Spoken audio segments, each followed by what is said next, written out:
Hello, today is March 5th, 2012. We're meeting today with Mr. Robert O'Rourke at his home in Fort Collins, Colorado. My name is Brad Hoops. I'm the interviewer for the Northern Colorado Veterans History Project. Welcome, Bob, and thanks for sitting down today to tell your story. Good to meet you. Likewise. Let's start out, if we could. Tell us a little bit about yourself, your date of birth, where you're born, a little bit about your family. Okay, I was born in 1926 in a little town at that time called Enid, Oklahoma, in the center of the wheat country of Oklahoma. My dad was a bricklayer, but you know, 1926 was kind of the beginning of the Depression, and so he was unemployed most of my childhood. And in order to find work, he would jump on freight trains. He would hear of a job. I can remember a couple of places: St. Paul, Minnesota, Elk City, Oklahoma, Fort Sill, Oklahoma. And Dad would, through the grapevine somehow, hear that there was a construction job going on. He'd jump on a freight and he would go and see if he could find work there. But a lot of the times he sat by the old coal stove and smoked cigarettes, and I know he was very depressed. My mother was a homemaker, had no more ambition, a lot of ambition to stay at home and take care of the family. And so that's how we grew up. I was an only child. I didn't come along until later in life when my mom, I think, was 34. They had given up on having children, and suddenly something happened. The chemistry was right or something, and I was born. My dad watched me being born and said, "That's the end of that." He called his wife Peg. We're both Irish. Well, she was German. And he said, "Peg, that's the end of that. You'll never go through that again." So Wow. that's why I'm an only child. Yeah. Spoiled brat. Is there really? I don't think so. Now, do you have much memory of the Depression as a child? Oh, yeah. I went to Woodrow Wilson Junior High School. And down in the basement of the school, they had a soup kitchen for all the poor kids. And the poor kids we were all poor. Yeah. But at least my dad would never allow me to take part in the free soup. Had a great deal of pride. But Charlie, my buddy, Charlie always brought his, it was a big old molasses can, empty. And he would go and they would feed the kids vegetable soup in the basement of Washington, Woodrow Wilson. Woodrow Wilson, yeah. The school smelled like soup all the way through it. And I remember that of the Depression. I remember the bread lines. I remember the WPA, the Work Projects Administration. My dad said WPA means they won't pay anything. And or we lean on our shovels, and he would never go for any of that because he thought that was charity work. So I remember the WPA, the Works Project Administration. I remember the artists in the courthouse. They did beautiful murals in the courthouse, all Western scenes, cowboys on the trail, Indians hunting buffalo. It's still there in Enid, I suppose. FDR, Franklin Roosevelt, I think did a wonderful job for employing everybody from writers to artists to, guys to work on the roads and the bridges and that kind of thing. That's my memories. Yeah. And of not having anything much, we always ate well. Not well, a lot of beans and cornbread, but we grew up okay. And And like I say, everybody in the neighborhood was poor. We lived on the other side of the tracks, west end of Enid, and I hope nobody's watching from, but we called them the swells, SWELS. And they were the rich kids. And of course, we finally ended up going to high school with them, but there was the East Siders and the West Siders, and the other side of the tracks where I lived were that we were all middle class and poor. We would have been all middle class, but the Depression made us a lower class, I'm afraid. How about, I don't know, in location to where you were in Oklahoma, but another event during that time period, were you affected by the dust storms? Very much. Talk a little bit about that. Yeah, you could see those big black storms rolling in, you know, and my mom would go and wet all the towels that she had and put them up over the windows so that it would catch the dust. If you got caught in one of them, you could hardly breathe. Yeah, it rolled in from Colorado and the panhandle of Oklahoma where they were. And it was the time of the Grapes of Wrath. And of course, because of that, I've read, I make it a habit to read Steinbeck maybe every 5 years, Grapes of Wrath, because I saw those people, and it was a rough time. Wow.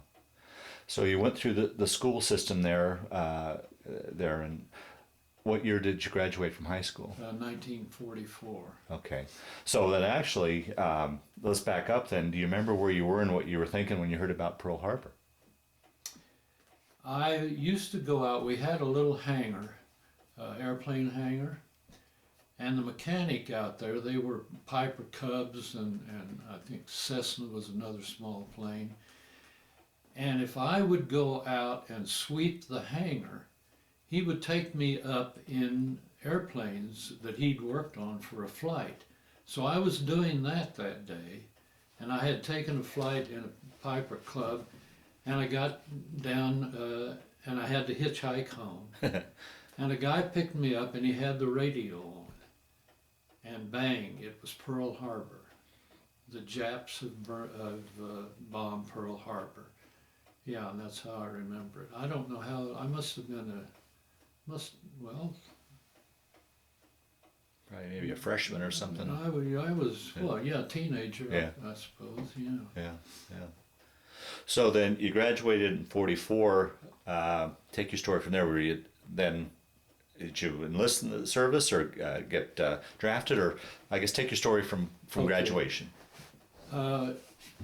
In 1944, every boy in my graduating class, there was no question, they wanted to go in the service, or everybody I knew wanted to. And because of my dad's unemployment and because of his need for security and a job, he had always preached to me, whether there had been a war or not, you join the Navy.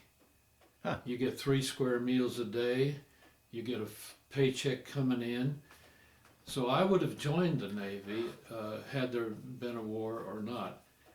And so I did not join the reserve. I joined the USN, regular Navy. Very proud of that fact in those days. The rest of the guys were reserve.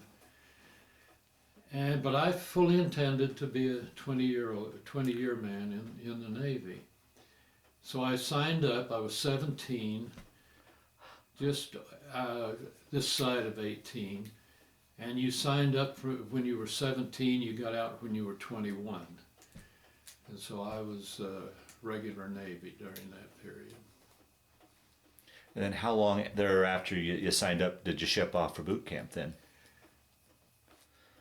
Immediately. Oh, okay. Oh yeah, you got out of school 1 month, and the next month you were in Oklahoma City, stripped naked, having stuff punched in you for I don't know, lockjaw and everything else, you know.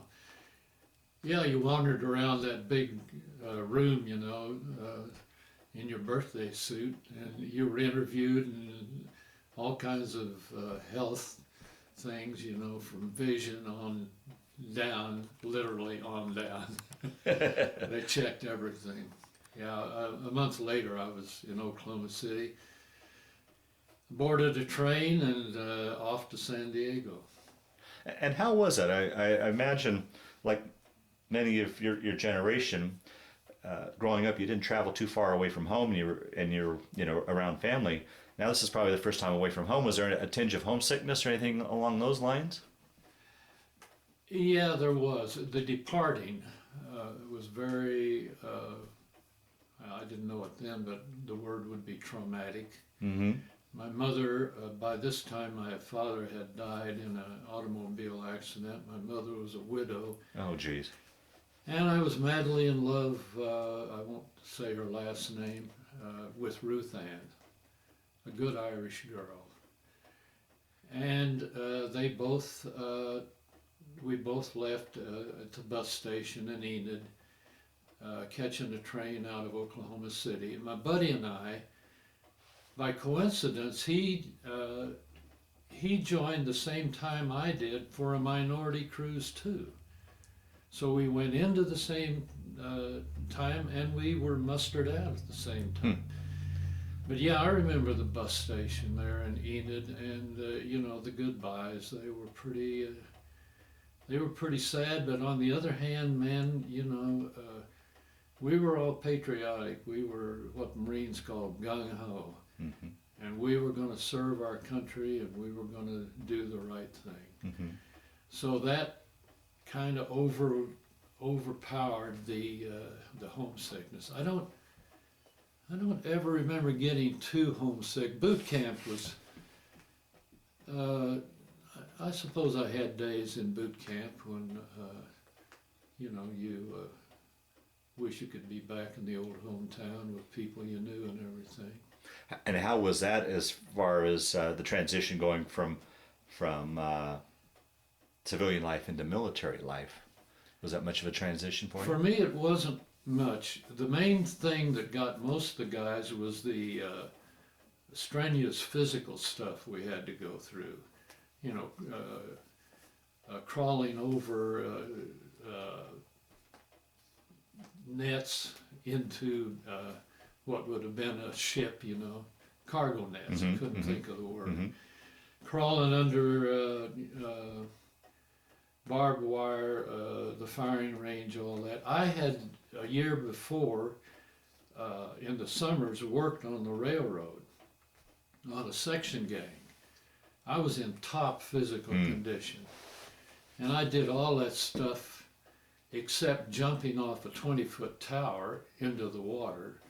That scared the devil out of me, because Oklahoma boys don't see much water. Yeah, right, yeah. But you had to jump off of that tower, and then you had to swim several laps in the pool. Boot camp was a breeze for me. Of course, you got all those shots because you were going to go overseas. And that was tough because, corpsmen would be either on either side of you. You'd be walking through, and this guy'd hit you with a couple, and this guy'd hit you with a couple. And the next day you were so sore you could hardly, and then the next day they would pull a 10-mile hike, full pack and a rifle, and you had to walk not on cement, you walked down the beach, And so that part was tough, and a lot of guys cracked up. A lot of guys were so darn homesick they just lay in their bunks and cry. They were mainly middle-aged men, who had families, and they missed their kids and they missed their wives, and it was really tough on them. I had no sympathy for them, Yeah. But I would have now. Yeah. I would have understood right. why they were, and they didn't make it. So they got what's called a Section 8 because of a mental situation. They weren't part of the Navy then. So take your story then from boot camp. Where'd you go from there? Boot camp, I was fortunate. I had worked in an electrical shop when I was a kid in high school. And because of that little bit of electrical experience, they sent me to St. Louis for electrician school. The kids, it was a Hadley vocational school. The kids went to school during the daytime, and the Navy guys went to school all night long. So everything was flip-flopped. And I can't remember, we had 8 or 9 weeks of so-called electrical training, which mainly was just little circuits, making a light come on or come off, making a bell ring somewhere. Not at all practical when you got aboard ship, but they called it electrical training. And you came out of there, you were apprentice seaman when you went in. You came out as what they called a fireman first class, which was the same as a seaman first class. You got one little stripe, and so I think you got 24 bucks a month pay as a fireman first class. But you immediately got a rank when you got out of that. Then I was sent to Shoemaker, California, with what's called a receiving station, where they get all of the Navy guys together, and they have what was called a draft. And some would be a draft to the amphibious corps, some of it would be a draft for stateside duty, some of it would be for sea duty. I got a draft for sea duty, was sent out of there to San Francisco, Treasure Island, and I headed for the South Pacific on a troop ship. Well, let's talk a little bit about that. I mean, once again, here we got this Okie going to sea. How was that for you? Did you get your sea legs, or how was that? I tell you, outside of San Francisco, you go out under the Golden Gate Bridge. You've maybe been there, and these ground swells come up. And I was on a troop ship. It was a big ship. It was a converted so-called luxury liner, and that baby would go up and down. I was sicker than a dog for 3 days, and I didn't have I just laid in my bunk and threw up. Yeah. Couldn't eat anything, and of course the guy that I was bunking with, he'd come in and say, "Hey, but how about some bacon or something? Something greasy," and I couldn't respond. But after 3 days, we pulled into Pearl Harbor and unloaded a bunch of Army nurses at Pearl Harbor.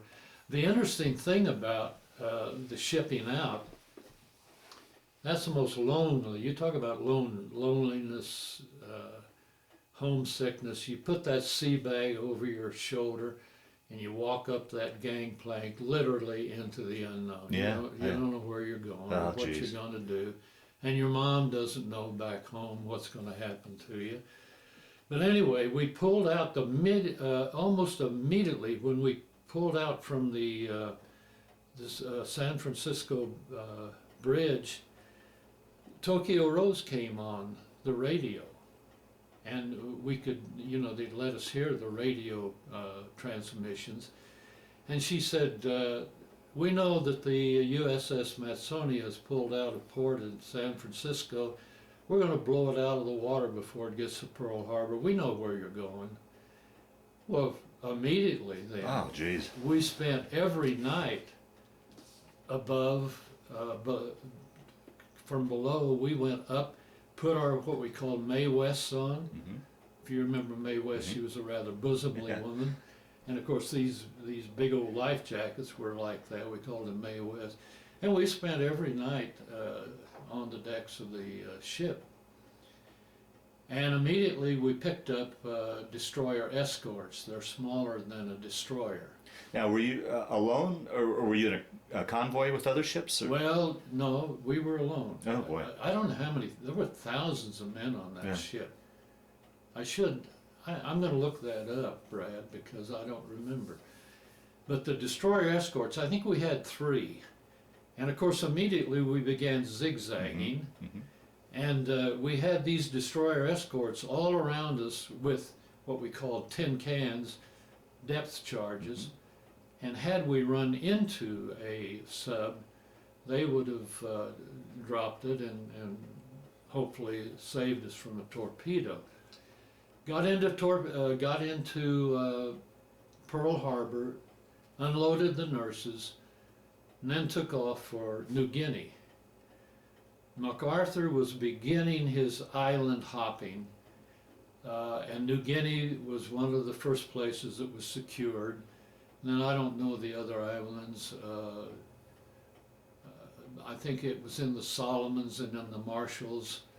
But anyway, by the time we got, it took a month to get from San Francisco to a place called Hollandia, New Guinea, just a jungle place, where again we were gathered together in what was called a receiving station. Well, apparently the Japanese sub was sighted between Pearl Harbor and a little island called Manus Island. It was famous in those days because some anthropologist had gone there and studied the natives, and it had a beautiful bay. And so we pulled in immediately to the bay at Manus Island, and the submarine nets went around the bay, and the destroyer escorts went out looking for that. Apparently there was a Jap sub out there, because we were scared enough to get back in the island. We stayed there, I think, a day or 2. Maybe the destroyer escorts got the sub, I don't know, because we pulled out and then headed for Hollandia, New Guinea. I've had my boy Mike look up Hollandia on the computer, and apparently it's a thriving city now. But in those days it was jungle and black people way back in the Stone Age. They wore. Once again, that must have been fascinating for a kid from Oklahoma to. It was another world, really, to you, I would imagine. It was a whole new world. Yeah. I didn't know people like that existed. You're right. Yeah. Just a little loincloth and black as the ace of spades, native people. You saw them very seldom, but every so often. And we had to pull guard duty because there were a few remnants of the Japanese back in the jungles. And the poor devils were, they were starving to death. Mm-hmm. And I had to pull guard duty at night around the base, because if the Japs were coming in, I should call them Japanese, we call them Japs. Sure. The Japanese were coming in and they were dumpster diving, what we'd call that mm-hmm. now. The poor devils were starving to death, and they were getting in our garbage and getting anything they could late at night. I was doing guard duty, and I was told to shoot them. Thank God none of them happened to be, maybe they slipped around me and I didn't know it. I would have probably shot them. Hmm. Today I would not have. Yeah, right. I would have probably told them where the dumpster was. They were harmless. They were unarmed. And now I have a great empathy for them. In those days they were Japs. Mm-hmm, mm-hmm. And we were taught to kill them. You know? Mm-hmm. Thank God I never saw action where I had to kill a right. Japanese. Right. Now on your trip over, you said it took you a month. What would you guys do to pass the time, to entertain yourself for that amount of time? Well, a lot of guys just, pinochle was a big game. They played that. And really, there was no entertainment. There was too many of us. Yeah. We spent most of our time in a chow line. Yeah. Getting food and then going back to your bunk and probably just sleeping in your bunk. Hmm. Between Pearl Harbor, you cross the international date line, and you cross the equator. Oh, did you go through the shellback I ceremony? was a polywog.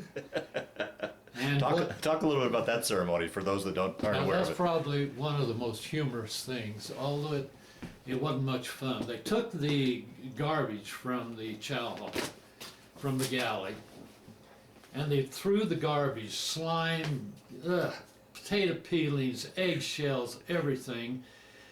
And about 3 days before, King Neptune, we got word that he was going to be piped aboard. And you had a bosun's mate and a bosun whistle. Have you ever heard of it? I can't whistle. Yeah. So about 3 days later, the bosun mate got on the loudspeaker. Attention all hands, King Neptune and his queen and the baby and there was some more entourage, have been sighted off the port side. They're going to come aboard. Okay, all the garbage was on the deck, and in comes King Neptune with a pitchfork, white hair, a gown, and the queen with him, and the baby. They have a baby. And the baby was a big bosun's mate with a big old gut, and all he had on was shorts.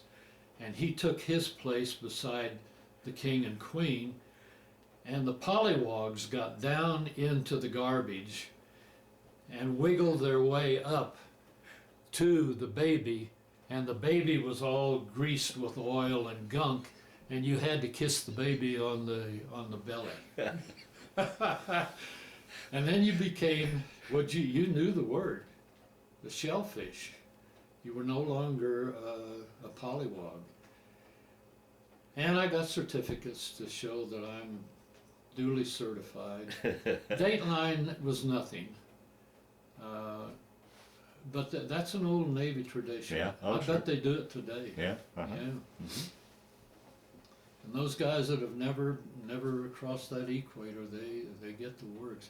I suppose it goes back to the whaling days of New England, you know. Mm-hmm. So continuing on then, so you're on the island, and was still the station where had you been put into a unit, or you were just still waiting No, to? we were just kind of a gang Okay, waiting to okay. be called up. Then then by this time, I think it was the Army or the Marines had what we call secured the Philippine Islands, and so they needed people up in the Philippines to build bases and that kind of thing. So we boarded an Australian troop ship, and that in itself was an experience. You had nothing but mutton, Oh. and I had never eaten mutton in my life, and I can't eat lamb. I never have eaten lamb, but it wasn't lamb like you get Yeah, now in a right. restaurant. Yeah. And again, I got seasick, and we hit a typhoon right outside. Oh, jeez. And I've got a picture somewhere. I don't even know where it's at, of a carrier, and you know the carrier's got these long flight decks, and that flight deck was just bent clear over like this. I don't know. We strapped ourselves in our bunks. I didn't want to eat the mutton anyway, and I threw up for another 3 days. And I was strapped in my bunk, and I threw up in my bunk. It was hell. We got through it, and we got to Luzon, and there again you're in a little delay until they decide which island they're going to send you to. They sent me to an island called Samar, and there I was assigned to take care of generators. These huge generators, you see them, they're diesel, and they're the ones that pull our trains now. And I had a bank of generators, and I was put in charge of training other guys. And then eventually from that duty I was assigned to a group of Seabees, and the Seabees were building landing strips, and the bombers at that point in time were they were bombing what's now called Formosa. Wasn't called from Taiwan. Taiwan. Mm-hmm. And that was the main thing that our base was providing for them to bomb. And then later, when MacArthur moved up, why that Army Air Corps it was called Mm-hmm. then, it moved up with them, and then that group I think eventually bombed Tokyo, Hiroshima, Nagasaki. But it was a little, Samar had been it was a little fishing village, and we lived in Quonset huts and pulled our duty on the generators, and then I was on electrical gang with the Seabees after that. And I got acquainted with a bunch of the little kids. I still got pictures of them. Pompelon, Stephen. They were all little Filipino kids. Again, they were hungry. And my generator shack that supplied that part of the whole base supplied the kitchen. And so these little guys, just like the Japanese on New Guinea, they were jumping into doggone garbage, picking it up. Well, because I was next to the galley and knew the cooks and supplied them with electricity after all, I said, hey, we got to do something for these kids. And so they would make them sandwiches and everything, and I got them on a decent diet. And I had a gang of about 6 boys. And everywhere I went, those 6 kids were tracking along with me. And I figured, well, I got to do a little good for the Filipino people. And they were forever bringing me seashells, coconuts. They were great gift givers. They wanted to give me something. And I've still got, I sent a necklace to everybody I ever knew. They're little seashells that they had gathered. And so everybody back home got Filipino necklaces from the kids that I got acquainted with. Good little kids. They would have been 8 or 9 years old, so they may be old men or they may be dead by now too. I don't know. Right. Wow. So I was there for over 2 years. We were sitting one night, Seabees we would cut palm trees and lay the trunks along the, happened to be the patio where an old church was, the old village church. And we had a screen rigged up. And we would see the oldest movies, you know. A ship would come in now and then, and we'd try to swap all kinds of films, you know, and we'd get films.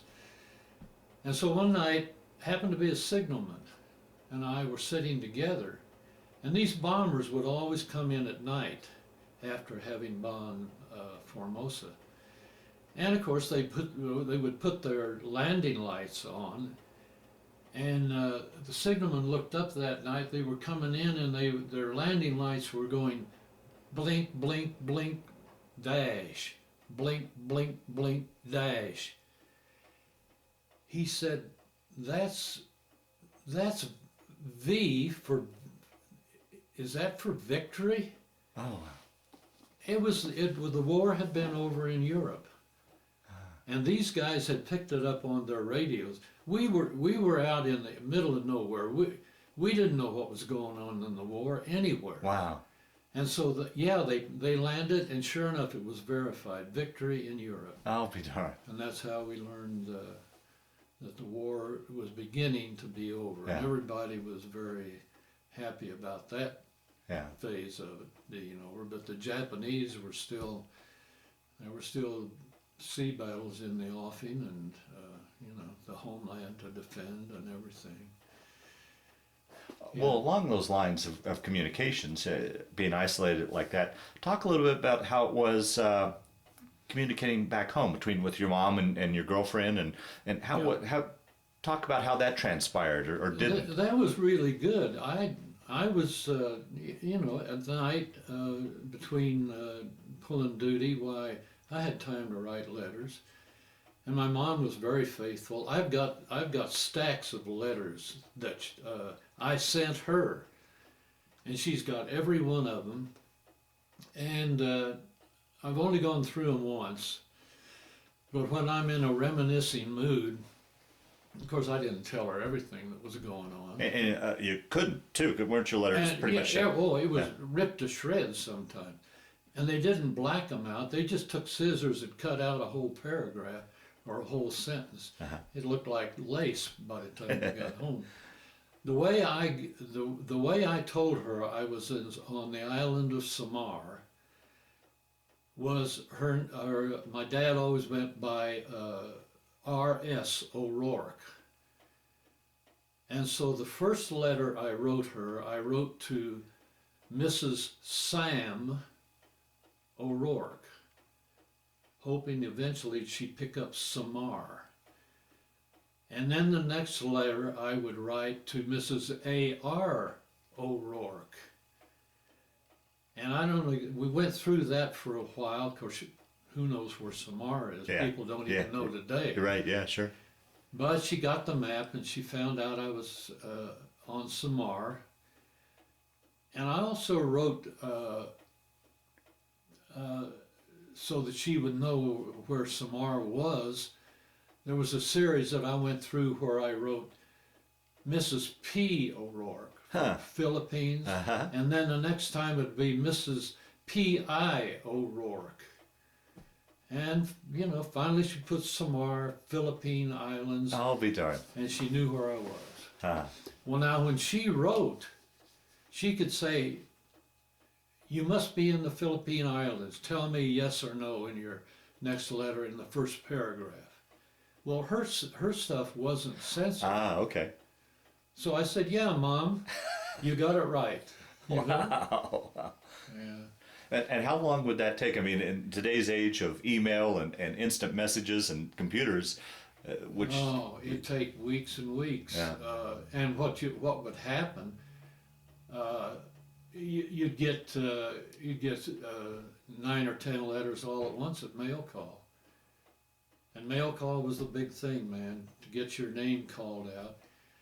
And of course, this Ruth Ann, who I was madly in love with, she's very faithful. She would write, and Mom would write, my aunt and my cousin, and they kept me abreast of what was going on at home. Mainly, I played basketball in high school, how the basketball team was doing and that kind of thing.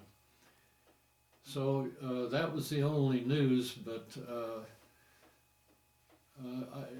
we were so isolated that there was no news coming in about how the war was going or anything, and that was a big revelation, those big bombers coming in that night. So were you still getting could you still listen to Tokyo Rose there? Were you picking that up at all, or? At that point I lost track of what her thing was on the island. And how was it living in those conditions here in a tropical island condition? Did you ever succumb to any of the diseases or the heat get to you? Talk a little bit about living conditions and food and such. Well, we were again vaccinated against every disease known to man in the tropics. And malaria was very prevalent. But we took what's called Adbrin tablets. They were a yellow tablet, and you took one of those every day, and I did for 2 years, and you turned yellow from having taken it. So you were subject to that, and then you were subject to what was called jungle rot. the constant humidity and dampness, the typhoons, all of that. I don't know, my skin, maybe from having worked on the railroad, you know, I was as brown as could be and my skin was tough. I never got it, but people would get big sores all over their body. And then the corpsmen, the only thing that they could do, I never did know what it was, some kind of iodine, I suppose, but it was purple. And you'd see guys, we never wore anything but shorts. And you'd see guys just almost painted purple because of all the sore. My buddy, a farm boy from somewhere, he just looked like the devil. He had a fair skin and he was just eaten up with jungle rot, whatever a jungle rot was. All the time that he was in the Philippines. I used to get one of my boys. His name was Stephen. I guess it means Stephen. And he got malaria, and I talked the corpsman into giving me Advert tablets, and I got those to the kid, and he got through malaria all right. There were some guys that I knew got malaria, and they'd lay in their bunks and just shake, you know, they were so cold. From chills and everything, and I guess that reoccurs. That's a good memory of the war. I guess they still get it. But, yeah, you were subject to that. We had good pure water, Seabees. You know, when a Seabee took over a place, they got the water going. Never did quite get the toilet facilities. You had an outhouse that had about eight or nine holes in it, and that's where you sat, and a lot of times you didn't have toilet paper, so you used letters from home Oh, jeez. to take care of that. And I'm going to get some heat in here if you wonder what I'm doing. Okay. All right. No, that's about it on that. And what about, how was the food? Talk a little bit about food. I think the food was pretty good. I never had any complaints. You know, servicemen always gripe about the food. But having come, you know, from Oklahoma and a very strict diet imposed by the Depression, we never lived high on the hog anyway. Yeah, okay. Yeah. And I thought the food was good. Okay. Everybody else was grunching and bitching about it. And, you know, I think it was Patton that said, you know, you got to watch out when the troops are not bitching or griping, there's something wrong. So, no, I had no complaints. Every Christmas they tried to have turkey. And I remember the turkey, it was being thawed in the mess hall, and it stunk. It was no good. So we went back to the same old food. We couldn't eat that stuff. We had a lot of dried food, a lot of dried eggs, a lot of dried milk, which wasn't the best in the world, but I got by all right. Yeah. Now, you said you were stationed there for 2 years. Was that a solid 2 years, or were you ever pulled out for an R&R somewhere, or? No, never. Our the only recreation we had, the old church had a patio, cement patio in front of it, and we used to play basketball. But there was an occasional, because it was such an isolated island, an occasional USO show would come through. Not the Bob Hope or the big guys. Joey Brown, have you ever heard of Joey Brown? He had a great big old mouth, and he was a comedian that always talked about baseball. And Joe E. Brown, you know, a lower echelon of comedians, he came in and a couple of girls that did a dance, and that was the end of that. It wasn't anything. No, they didn't hit somewhere. No entertainment.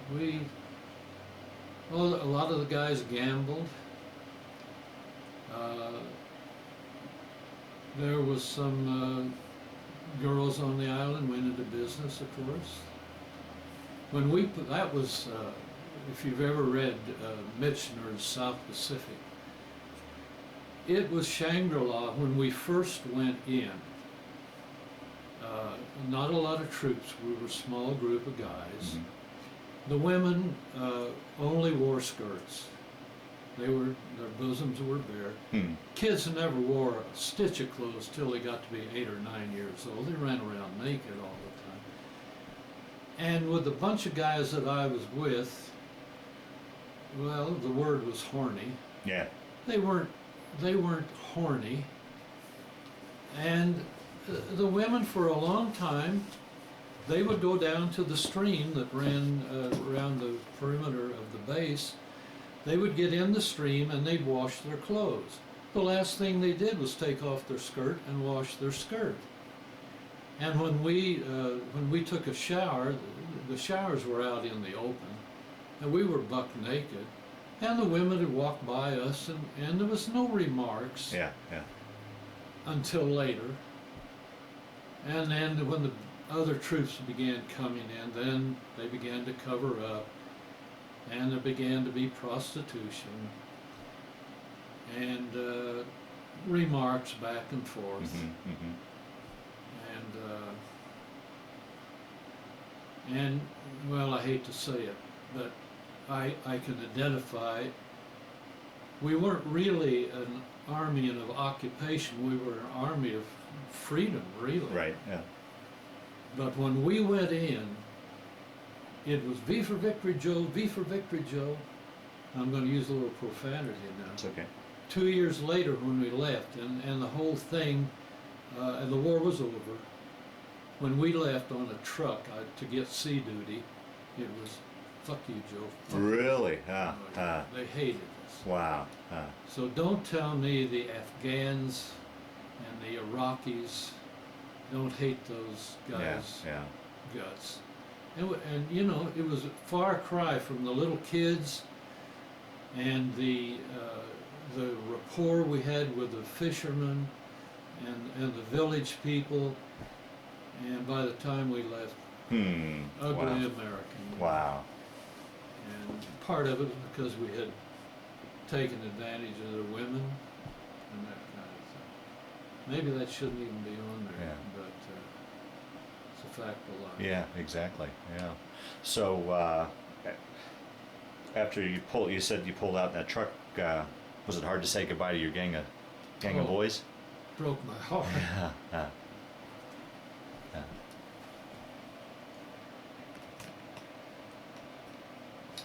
I wondered 100 times whatever happened to those kids, you know, because the Philippines have gone through hard times, and if I ever made a trip, which I never will, I would love to go back and see, because Giwan Samar is now a thriving city. Tourists go there all the time. The whole culture was from a little fishing village, grass huts, muddy roads, water buffalo, carriages. There were no cars in Giwan Samar. Now there are hotels, I guess, and beaches. And no, to me that's sad, but that's progress, I guess. So anyway, the war was over, also in Japan, and I don't remember how we heard about that. I told you about Europe. Right. Then what was it? I don't know how many months it was later, but finally the bombers had dropped the bomb on Hiroshima and Nagasaki, and that put an end to the war pretty quick there. Could you guys, when you heard about this bomb, could you have any sort of concept of what this thing was? I didn't even know it at the time. I didn't know what ended the war. Oh, really? Okay. No, I didn't even You're so know. isolated. Oh, Yeah. Wow. Later on, I was shipped into Bikini Island. That's another story. Oh, well, okay. How much tape you got? I got hours, so we'll go as long as we need to. Okay, so we, because the war's over in both theaters, and so guys, depending on how long they'd been overseas, they began shipping out. Guys going home, that was kind of tough. I'm regular Navy. I got to put in my hitch. Oh, that's right. Okay. And I got about 8 months or 10 months left to go. So, all these guys are being sent home, and the ship's company, we called it, the ship's staff, they were short. So, now at this point, after when the war ended, did you guys move off that base, or were you still on that oh base? no, they stayed there for a while, and then I guess finally they moved off. I wasn't there when they did. Yeah. Where did you go from there then? From there, I'm trying to think whether, from there I went to a fleet of minesweepers. They were called Yard Minesweepers, YMS. Yard Minesweepers. 128 was my ship. It was not much more than a boat. I suppose it was 40 feet long. I'll show you pictures of it. And we were in a fleet, as I remember, of about 5 minesweepers. Little wooden boats, so that if you blew up, you didn't lose much, few men, so what, you know. And what had happened was, of course, the Japanese had put mines all around, really the main island of Luzon, because they knew dang well MacArthur was going to, he told the Filipinos, I shall return. And so our fleet was assigned to pick up all those mines all around Luzon, really mainly on the east side of Luzon. And so we swept mines there for a while, and then the ships were in such need of repair that we went back to Luzon and got into dry dock there, where we got repairs. And this is all kind of fuzzy with me. Yeah. Then I went back from there to a receiving station again, to be shutted out where the need was aboard ship. And I got aboard a net tender. Nobody ever heard of a net tender. I'll show you a picture of it. It's got 2 big old forks running out in the front of it. And the net tender is it's a large ship, and its job is to put submarine nets around the bay, like I told you, Okay, there in Atlantis. And of course the war was over. I was assigned to her, and the war being over, we didn't have nets to, but we were in Seabee Bay at that point.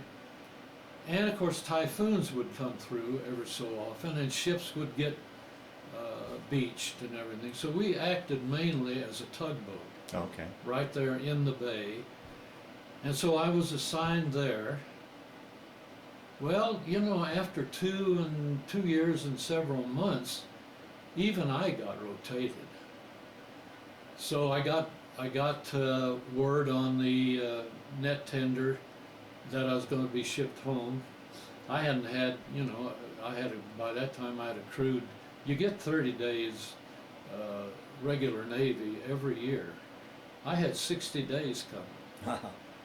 So they put me on another troop ship, and we made the big circle route around Japan, the Aleutian Islands. It's better than going from the Philippines straight to San Francisco. So that was quite a trip. Saw icebergs and everything. Came back to San Francisco, hitchhiked home. Wow. Oh yeah, all a sailor had to do in those days is wear his uniform, get on the highway, boom. Yeah. First car that came by, you got a ride. So I got a ride back to Enid. And how was that? Once again, you're in this isolated jungle, uncivilized part of the world. Now you're Yeah. back in civilization. Was that much of an adjustment? And another thing, I've in previous interviews with other guys that were in those kind of situations, they all seem to have cravings for something they'd missed. Did you have any sort of thing like that when you got back to the States? Oh, That you a hamburger. Hamburger with onions and, yeah, a real hamburger, you know. Yeah, that was one of the big ones. And, of course, San Francisco, noted for its seafood. And you immediately went to Fisherman's Wharf, or whatever it was called. Joe DiMaggio, you know, the Mhm. baseball player, his parents had a restaurant, DiMaggio's, there at Fisherman's Wharf. We'd catch the trolley up. No, it was well, to see a white woman, to see an American woman. yeah. Oh man, Kind of reverse culture shock then. It right? was reversed. The Filipinos are beautiful people. Yeah. So you know, you saw beautiful girls, but unless you wanted to pay for it, Yeah. you know, Yeah. they didn't want anything to do with us really. But they were, you know, we were around women. We weren't like some guys later on when I was at sea for 30 days or so. But no, to see an American woman was something. I was still an innocent kid, you Sure, know, yeah. and where you went to meet a girl was at the skating rink. And so, well, most of the guys went to a bar, you know, got a hotel room and a gal that was willing to spend the weekend. Yeah. That was a sailor's liberty, Yeah, you know, yeah. for a lot of guys. Okay, so, but I got home, and yeah, and going home for that first time, it was just like floating on air. You weren't a hero, but you felt like one. Yeah. And by that time I'd made rank, you know. And man, I always wore we called them a monkey suit. I always wore my uniform. A lot of guys would go get liberty and they immediately put on their civvies. I never did. I was proud of that uniform. I went home. I got home unknown to my mom. Caught the bus in Enid, Oklahoma. Made the trip where I got off about 2 blocks from my house. And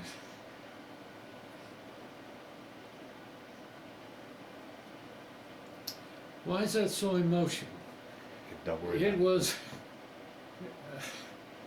being home after more than 2 years to see my mom. I just flew down the street, knocked on that front door.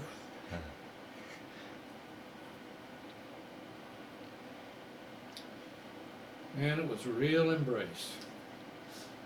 Glad to see her son home, but darn it, I still had another year I didn't have to drag out of there again. By this time, Ruth Ann had married a soldier. I thought, I'm a Navy guy. She hadn't married him yet. I said, darn dog face, I can beat him. I went over to Ruth Ann, and we were going to take a walk. Boy, she was this far away. I tried to hold her hand, nothing, you know. She was in love with this guy by then. And so Ruth Ann and I tried to get a kiss. No, nothing doing. So I checked that off. And a buddy of mine who had been in the Navy, he was going with a girl, and the girl had a roommate, Lou, beautiful blonde. I later married the lady, 59 years. But I met Lou, and we dated on that first 30 days home. And I really did not fall deeply in love. I thought, I'm a Navy man. I don't want to get married. I'm going to go back to the Navy. I'm going to get some good duty, and I'm going to be a 20-year man. So I kept it, kind of loose with Lou. I got back to San Diego. The guy goes through my records and he said, you got another 30 days coming. So hitchhiked back home, 30 days. Well, then it got a little bit more serious. And Lou began, I think we both fell in love, to make a short story. I came back after 30 days, and then there was writing between Lou and I. And she didn't save any of those letters. I wish she had them. That'd been kind of fun. I'm sure I put my heart on my sleeve and told her how much I loved her and signed it with kisses and hugs. Every serviceman got a letter with a big old lipstick print on it, you know. And it's still, after all those weeks, you'd still smell that letter. Because they douse it with perfume, you know. And here in the middle of this stinking jungle, you'd get a perfumed letter. Well, anyway, I get back to San Diego, and probably the best thing that ever happened to me, because it was the worst thing, one of the worst things that ever happened, they sent me back to San Pedro or Long Beach, can't remember. Long Beach, I think. And there was a tanker waiting. And I should have, nothing I could have done about it, but I got there in plenty of time to board again. Going up that gangplank into some guys you never knew what kind of guys they were. By this time it's regular Navy. There's no reservists. These are tough guys. And I'm not really one of the tough guys yet. I'm still a kid from Oklahoma. And I shall never forget walking up that gangplank, sea bag on my shoulder, and I get ready to walk up, and the guys are lined up along the railing, and they said, go back, don't get aboard, don't get aboard. And I thought, what the heck? You don't want to come aboard this ship. They were that adamant about it.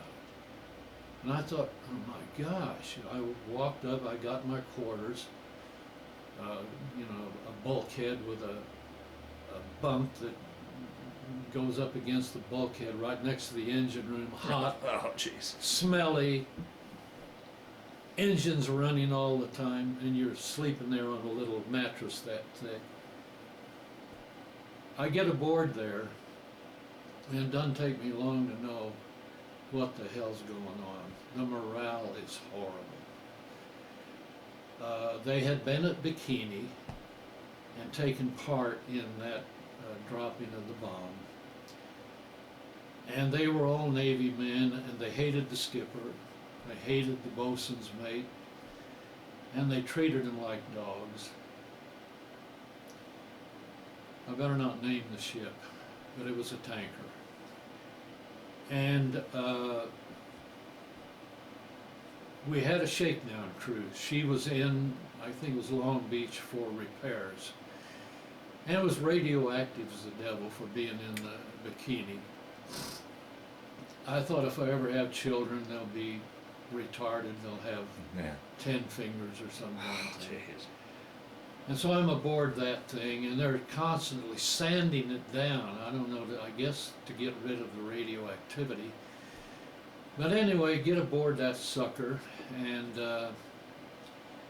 after the shakedown cruise, it's on Christmas. It happened to hit on Christmas. And we got orders to ship out on Christmas Day. And I thought, well, the skipper surely will let us stay in San Francisco for Christmas. For a guy's sake, no, we shipped out.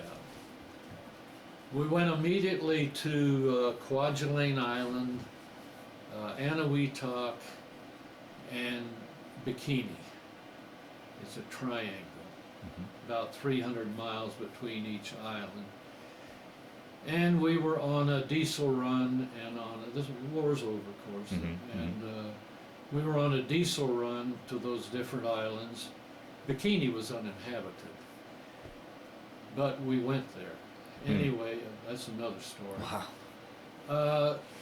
And we carried fresh water, mainly between Kwajalein and Anahuac, and so that was our boring run, you know, back and forth.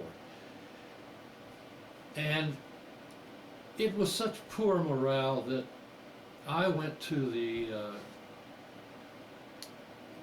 only officer. You never, in those ships, you never knew who the officer was. I never saw the officer aboard that YMS. I never knew an officer on the net tender. I didn't know an officer. They were in the officers' quarters, and they never left. We had engineering officers that never got down in the engine room to see what the hell was going on. Anyway, I go to my superior, the petty officer, and I said, we're back at Anahuac. I said, I'm fed up. Put me ashore, break me down to seaman first class. I don't want my rank, I just want to get off of this ship. Well, I was reported, and of course for my request, I got a toothbrush and soap, and I had to scrub bulkheads with a toothbrush. That just shows you, it was horrible. We had guys crack up.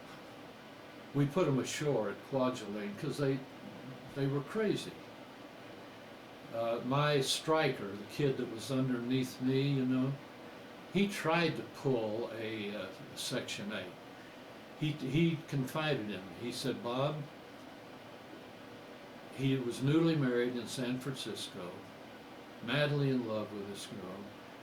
He said, I'm going to act like I'm crazy. Will you go along with me? I said, I'll go along with you. And of course, he didn't know how to be crazy. So he thought being crazy was seeing things, you know, delusional. And he was seeing things, and he was going crazy, and he was yelling, you know. Well, they put him ashore, and I never heard from him since, so maybe they shipped him back, but no, and we had three men that really, they couldn't take the tension anymore. Man, I never thought we'd go this long. Okay, so after the diesel runs and the water runs, we get word from Pearl Harbor. See, when they did Bikini, they wanted to go back and check how did these battleships, the cruisers, the submarines, whatever they had out there, the old World War II ships, how do they survive an atomic blast?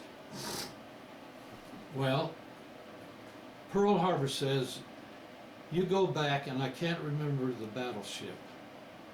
It was a big battle wagon. And they said, we want you to go back into Bikini Atoll, tie up with that, try to get her engines running. If you can't, tow her back to Pearl Harbor. We want to study what happened to a battle wagon. So we pull up to this battleship. Geiger counters are just going la la la la la. And the skipper, you know, here we're a bunch of dumb kids. We go ashore on the island. The natives a long time ago been removed from the island. And we run around Bikini, nothing there. It's Coral Island. You could spit across it. And anyway, we tried to get that old battleship. We boarded her, and the Geiger counters are just going crazy, you know, because she's so radioactive. And we tried to get her motor going to lift her anchor, because she's anchored there, and couldn't do it. So the bosun's mate said, well, we'll try to pull her. We'll try to pull her back to Pearl. So we got her all attached, you know, and we got in front of her in this tanker, which never meant to be a tugboat. Yeah. And we ground and we couldn't move that big thing. So we gave up, and let's see, then we go back to Pearl Harbor, and my hitch is almost over. I got about 3 months left. And so we pull into Pearl Harbor, And they don't want me to go out again with her and me be out in the middle of the Pacific and my time is up. So I get orders to go back home. So they assigned me to an LSM, and I'll show you a picture of it. And I was what's called ship's company, ship's staff, the ship's company, as an electrician aboard her, and we're going to take her back to San Francisco to be decommissioned. And so I ride her back, and that ship's in terrible shape. It's been on several landings and nothing worked on it. And in fact, the gyro compass didn't work, and I give it to the officers there, who I again never met. But all they had was a little compass and sighting by the stars, and they got us right back to San Francisco Bay. And then I got assigned to Treasure Island. Stayed a few weeks there before I was mustered out. The old chief petty officer met all of us guys that were being discharged. And he said, "Now you guys are Navy men." He said, "You got a great career ahead of you. Most of you are petty officers." He said, "Why don't you sign over?" Well, by this time I'd met Lou. And I'd been aboard that crummy ship. Thank God I was aboard that crummy ship. And I did not go into the regular Navy, nor did I. He said, "Okay, don't go into the regular Navy, go into the reserve." He said, "You bunch of dummies are going to marry some girl, you're going to have 15 kids, and you're going to want to go on a summer cruise sometime." He said, "If you're in the reserve, we'll take you on a summer cruise to the Caribbean, man." He said, "You're going to want to get away from home so bad. How about joining the reserve?" I didn't join the reserve. Uh-huh. The buddy of mine who went in with me, was mustered out with me, joined the reserve, got called right back into Korea. I got to go home, and thank God. I am so thankful for that lousy tanker. Wow. She's now, or it was, the last time I checked, my son did some computer work on her. She's now a tanker in the Greek Really? merchant marine. Really?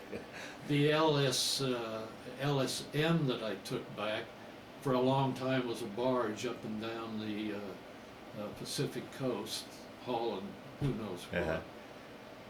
And that's my story. I'll be darned. Yeah. Well, let's move on then and just briefly talk about your post-war years and talk a little bit about your career and your family, and then we'll wrap things up. All right.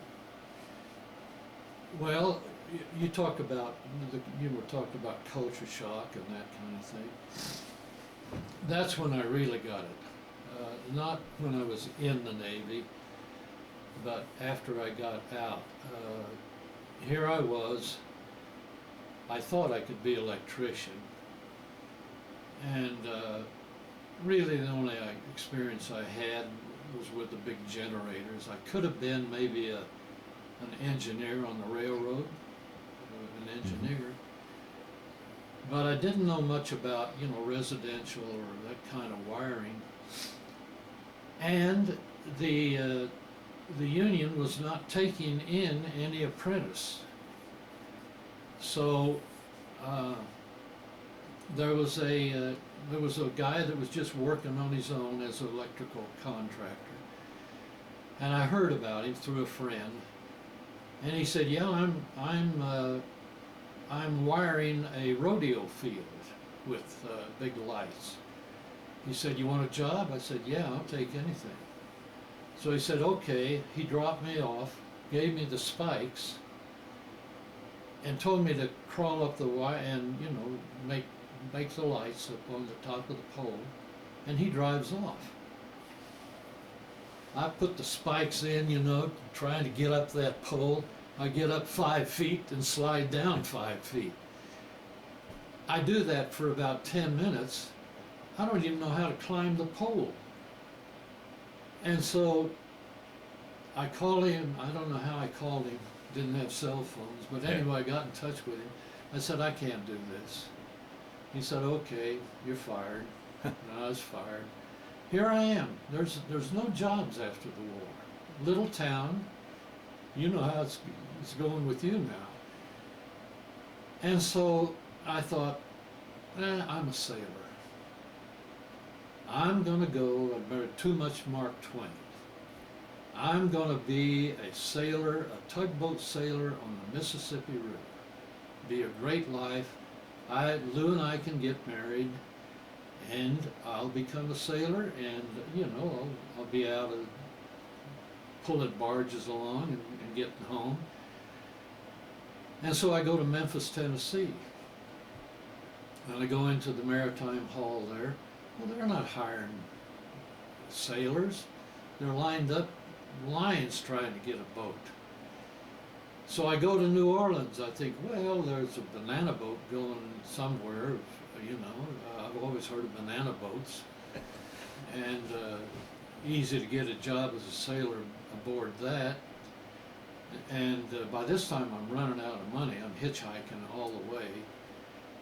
And I go down Canal Street and go along the wharfs there, and I look at these big old burly Marines, merchant marine guys, tattoos all over them, hairy chests, you know, and they're out there, and I think, I don't want to get, that's more tanker duty, you know. So I hitchhiked to Houston, tried to get a job at Houston, couldn't get it.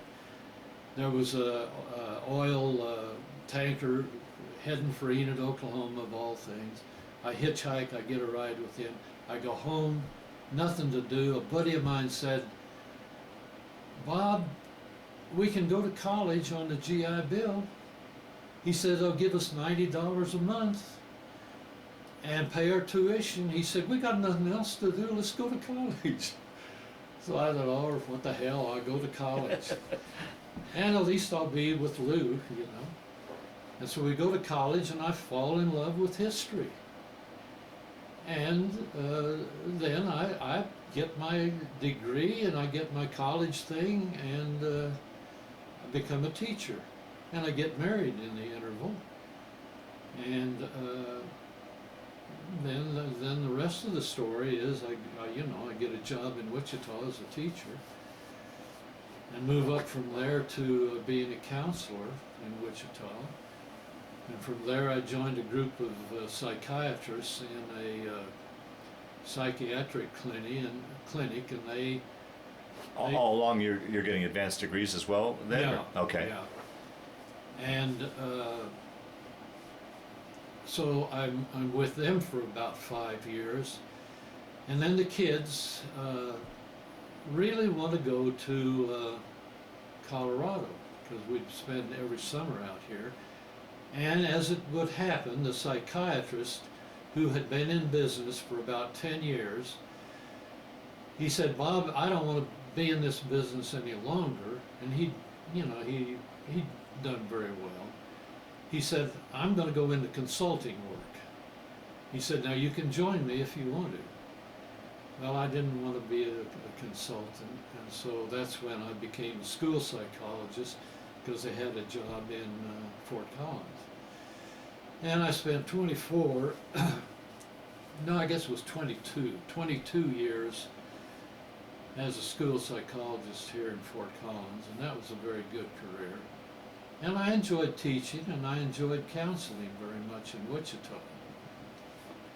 But for the fate of God or whatever, I did not get it back in the Navy. And of course, Lou made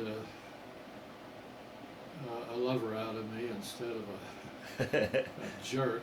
I'd have probably been a lousy drunk, you know, if I'd stayed in the regular Navy. Yeah. Because those were tough guys. Yeah. I did get tattooed. I did get salty. Aboard the tanker, the first night, went in to get a shower, and I think there were 60 men aboard that tanker. And they came in shifts in a shower, you know, we're all in there taking a shower, and I'm what they call clean. I don't have any tattoos on my Uh-huh. body anywhere. Yeah. I'm a Seabee. Yeah. Yeah. I'm a sailor, but not a salty sailor. Yeah. And they looked at me and they said, "You are a disgrace to the United States Navy. You're going to get tattooed when First Liberty we get in Frisco." So I get a ship. No naked women or anything. Or not, "I love you, Mary Joe," or like so many guys did. I get a sailing ship here, and I had aboard the old net tender, there was a gunner's mate that had all of his ships tattooed. He had ships from here to there because he was a 30-year man. So I have my ships tattooed up here, Uh-huh. the 4 ships that I was on. Uh-huh. End of story, I guess. I'll be darned. So we'll talk a little bit about family. Children, grandchildren. Family, we had 4 children, and 3 boys and 2 girls, and 1 girl. Three boys and 1 girl, Janelle. And they grew up, and 2 of the boys are in education, and well, all 3 boys really are in education one way or another. One's a college professor in Tennessee. The girl has always been an artist from the time she was old enough to walk and hold a paintbrush. And she's an artist in New York City, doing very well, I think. And so they grew up during that period, the Vietnam War, kind of maybe a little bit during your era. And there was also a thing called Population Zero. Have you ever heard of that? No, please. Population Zero, some guy got the idea, wasn't Al Gore, but Al Gore had the same kind of environmental concerns later on, that the old planet was getting overpopulated, that we should cut down on the number of children that we have. Every one of my kids have taken that very seriously. I have no grandkids. Is that right? Huh? They've all been very interested in their profession. Teaching. The 2 younger boys were chefs, and they did get married, but with the agreement, a lot of times, well, I think all the time, that we will have no children. My daughter, when she got married, her career came first. Art came first. The college professor married a lawyer woman. Their professions were first. They really didn't want children. Mm-hmm. So it was a good arrangement. Mm-hmm. And now, in deference to my older son, the lawyer professor thing didn't work out because she could get a job in Corpus Christi and he could get a job in Tennessee. There were no professors' jobs in.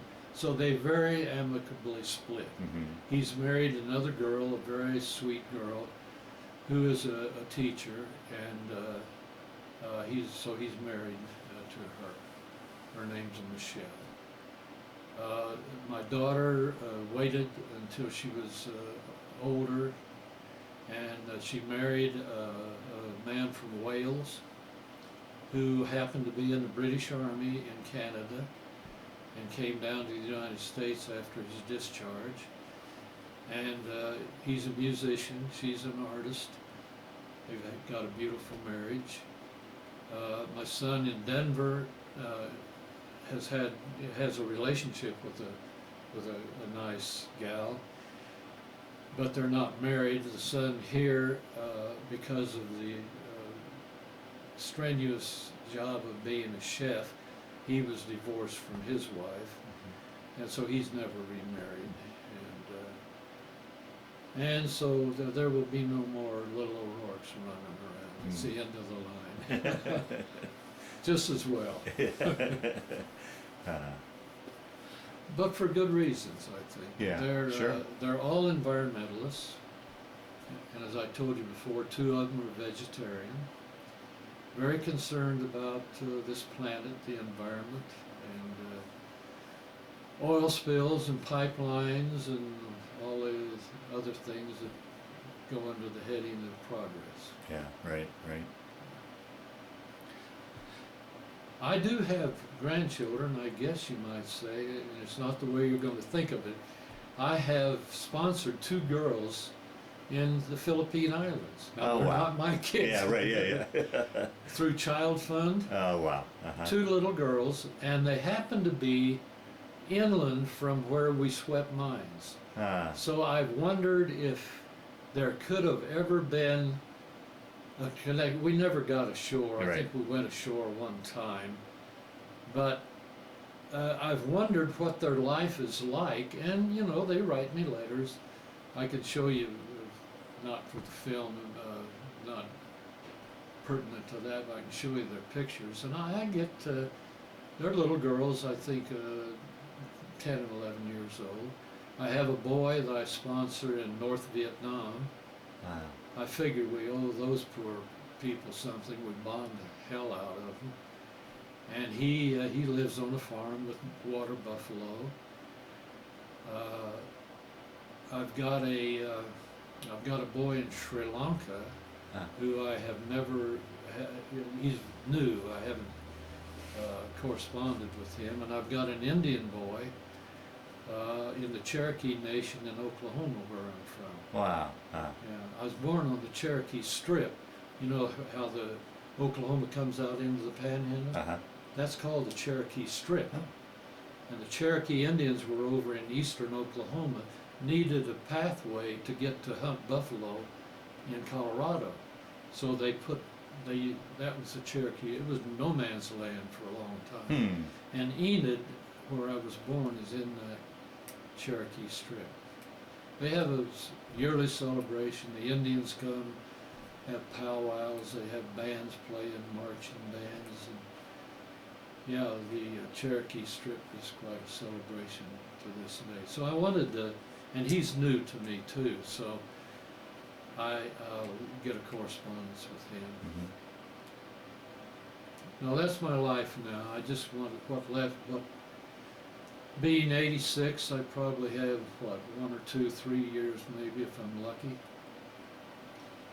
I'm fortunate enough to be in with my retirement, I'm able to spend time volunteering. I've become a writer, wrote a children's book, had it published one time, wrote a book on stress, had it published. Now I'm writing haiku. Are you familiar with haiku? It's, of all things, Japanese poetry, 3 lines of poetry. And I teach courses in that, and I have a group of that. And I have a group of men that I think I told you at breakfast, and we have a men's meeting once a week, and my haiku groups meet. And then I teach a course at the senior center in haiku and meditation. I meditate every morning and go through study and that kind of thing. Recently reading, you probably read Black Elk Speaks. Yeah. Well, it's about a Ogallala Sioux at the turn of the, days of Custer when the Indians were being wiped out, Wounded Knee, and all of that. So he's a medicine man. And yeah, he was very popular during my kids growing up. I read it then, and I'm rereading it. I read a lot of little Vietnamese monk, Thich Nhat Hanh. He writes a lot on meditation. And then I read a lot of the haiku. Haiku is real big in Japan. Everybody writes haiku. 3-line poems, very simple. And I've had a few of them published too. Really? So, Oh, wonderful. yeah. Well, Bob, we'll start to wind down this interview. Yeah. Is there anything I didn't ask you that you wanted to talk about, or any stories that have kind of floated to the top as we've been sitting here talking, so that hopefully we've covered your life as well as we can, or do you think we've pretty much got it all? I think you pretty well. Okay. Anything, I can't think of any other things that really stand out.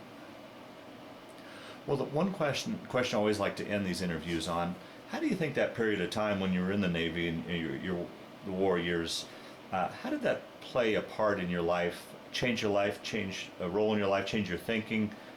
Or did it? Or was it just simply just a chapter you went through in your life? How would you answer that? I think a lot of guys would answer that, well, it made a man out of me. But I think I was a man before I went in because of my father's death when I was 16. The working on the railroad with a bunch of greatest guys I have ever met, an Irishman by the name of Roy Keegan. And Roy, there's so many stories I could tell about Roy, but we were out there on the section, and he let me do the work of a man. I spiked rails, I laid rails, Wow. I pulled ties, and he said, boy, you're a damn good worker. You're a good Irish worker. You gandy dancer, you know, that's what they called him. I came out of there, we had a county fair. I'm with Ruth Ann. I want to show you how tough I am. You know how you ring the bell? I walk up to that baby with a sledgehammer, I hit that thing, it rang that bell, almost knocked it off the top of the thing. No, I was a man before I went in. Then, because of the experiences I told you with that tanker, now the Seabees was all right. The morale was good. I was surrounded by good men. The 5 or 6 months I spent on that tanker reduced me to shambles. My self-concept was zero. My morale was terrible. And that's why I went through all of that garbage of being a sailor in a merchant marine. I thought I'd be a barber. I went to Oklahoma City thought I didn't ever go to barber college because it was on Skid Row, and as you know, you have to cut all the drunks and everything. I thought, I don't want that. No, I didn't think I was worth a darn when I got out of the Navy. A lot of guys will brag about what it did for them, but in about 6 months that reduced me to not much. Then college built it up again. I'll be darned. And teaching built it up. But no, really, all I thought I was worth was reassignment. Oh, that was another thing. I tried to left that out. Before I went to being a tugboat sailor in fantasy, Lou and I decided with my little dinky rank that I had, I could be a staff sergeant in the Army. And they qualified me to be in the field artillery running searchlights and that kind of thing. And I said, honey, we can get married. You and I will be together. We'll have base privileges, et cetera, et cetera. Here I go again. And, but anyway, I go to Oklahoma City. They said, the best we can do is buck sergeant, 3 stripes. No privileges, nothing, couldn't be married. I said, no, don't want it. Came back home, went to college. No, but no, I had to be convinced that I was worth something more than just a bum serviceman in the regular Navy. And I don't want to put the regular Navy down. I'm sure there are good guys, but I met with guys that would go in on Liberty in San Francisco, and the first thing, because they didn't have any money, they'd roll somebody. I shouldn't be saying all this. But that's the way it was. That's the way they got their money for Liberty. Get drunk. And that's too broad a paintbrush, Brad. That's too broad. But that's why that's what sticks in my memory as being. The rest of the service was great, Yeah, yeah, and but that last, it was meant to be, I think. yeah. Well, like you said, it was almost did you a favor. It Yeah, did. It was, yeah. you know, a lot of the tough times we go through are the best times to learn. Yeah, And so you're trying to wrap this up, I know. yeah. Like I said, I've got plenty of tape, so we can go as long as you want. So. Okay, well, Yeah. I'm sure you're exhausted. My gosh, it's 10:30, Yeah. 11:30. Yeah. We had lunch together and gabbed. I mean, had breakfast together and gabbed. So I've enjoyed meeting you. Well, likewise, I want to thank you for sitting down to tell your story, but just as important, I want to thank you for your service to our country. Okay, thank you.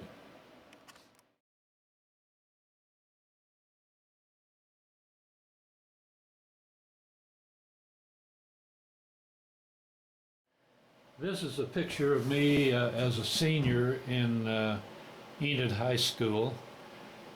It shows you what a greenhorn I was when I went into the Navy.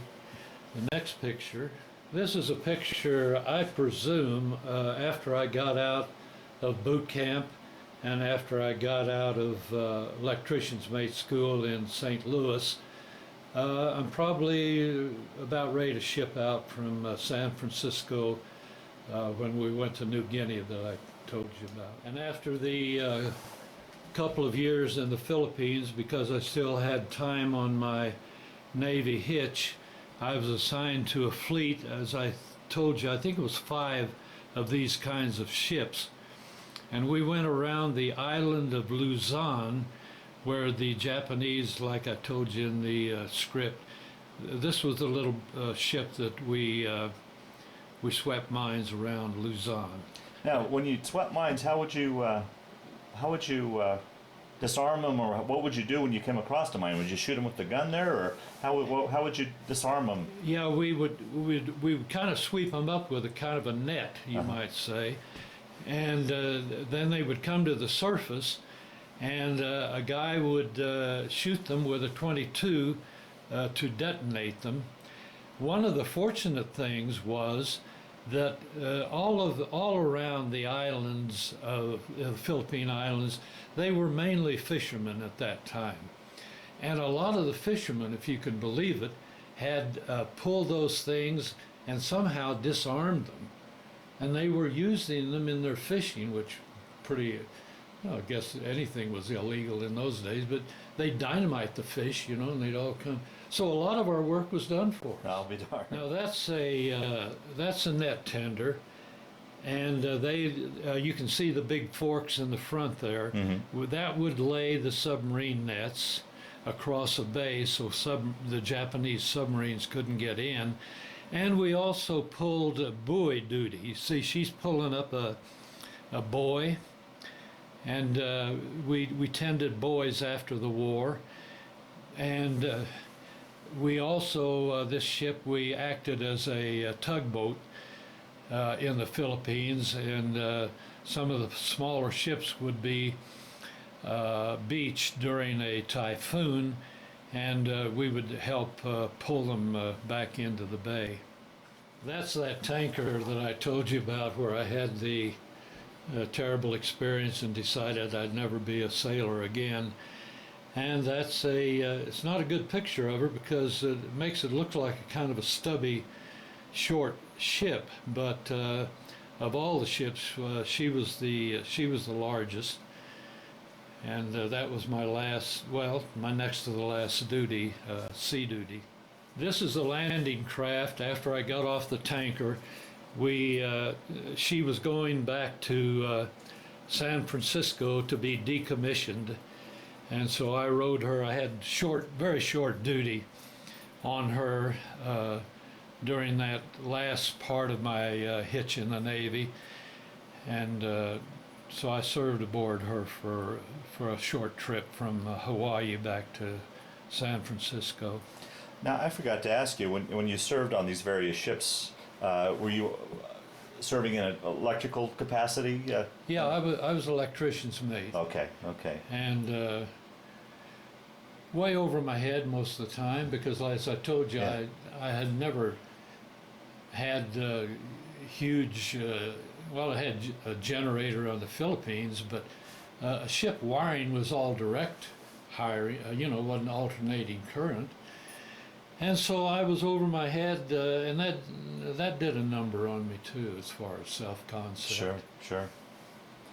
Very good.